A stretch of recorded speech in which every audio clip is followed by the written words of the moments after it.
Right ఇక breaking news చూస్తున్నాం.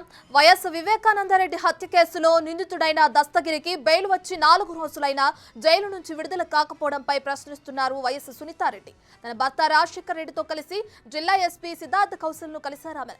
గంట సేపు మాట్లాడారు. వివేక హత్య కేసు విచారణపైనే ప్రధానంగా చర్చించినట్లు తెలుస్తోంది.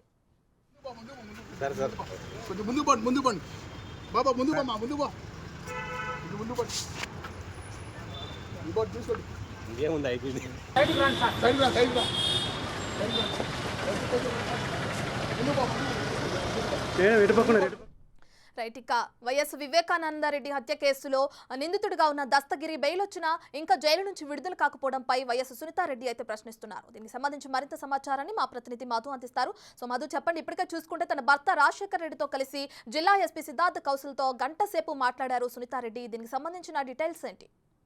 రత్న, గంట కిందట వైఎస్ వివేకానందరెడ్డి కుమార్తె వైఎస్ సునీతారెడ్డి అలాగే ఆమె భర్త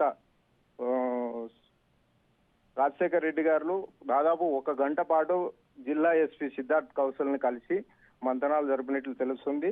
ఆ చర్చల్లో భాగంగానే దస్తగిరికి 4 రోజుల కిందట 3 కేసులలో బెయిల్ వచ్చిందని చెప్పి హైకోర్టు నుంచి బెయిల్ ఆర్డర్స్ వాళ్ళ భార్య శబానా తెచ్చుకున్నట్లు తెలుస్తుంది.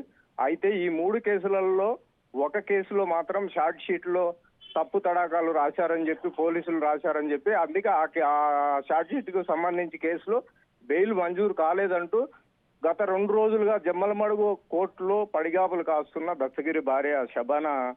రత్న, రైట్ మధు, ఇప్పటికే చూసుకుంటే అటు సునీత కూడా షర్మిలకి సపోర్టివ్ గా నిలిచారు. ఏపీలో కాంగ్రెస్ నుంచి షర్మిల పోటీ చేస్తుంటే సునీత కూడా షర్మిల పక్కన నుంచున్నారు. అయితే ఈ సమయంలో వివేకానందరెడ్డి కేసులో ఎవరైతే నిందితుడిగా ఉన్నాడో దస్తగిరి విషయం బయటకు రావటాన్ని ఎలా చూడొచ్చు అంటారు? అయితే ఇదంతా అటు వైసీపీ కావాలని చేస్తుంది అని ఒకవేళ చూసుకోవచ్చు అంటారా? ఓవరాల్ గా ఇష్యూని ఎలా చూడొచ్చు అంటారు? అయితే రత్న, గత కొద్ది రోజుల కిందట 3 కేసులలో ముద్దాయిగా ఉన్న దస్తగిరిని కడప సెంట్రల్ జైల్లో ఖైదీగా ఉన్నారు. అక్కడ నుంచి 4 రోజుల క్రితము వాళ్ళ భార్య శబానా హైకోర్టును ఆశ్రయించడంతో 2 కేసులలో బెయిల్ వచ్చింది. ఒక కేసులో బెయిల్ రాలేదనే విషయం నిన్నటి వరకు తెలియదు. ఆ నిన్నటి రోజున జమ్మలమడుగు కోర్టులో విషయం బయటకు రావడంతో ఆ విషయాన్ని శబానా వెళ్లి సునీతారెడ్డికి కావచ్చు అలాగే రాజశేఖర్ రెడ్డి గారులతో మాట్లాడినట్లు తెలుస్తుంది. ఆ విషయం పైన ఈ రోజు జిల్లా ఎస్పీ సిద్ధార్థ్ కౌశల్ని కలిసినట్లు తెలుస్తుంది. మరోవైపు అధికార పార్టీ నేతలు అండదండలతోనే ఇవన్నీ జరుగుతున్నాయనే ఆరోపణలు కూడా జిల్లాలో పెద్దగా వినిపిస్తున్నాయి. Ratna, right, thank you Madhu.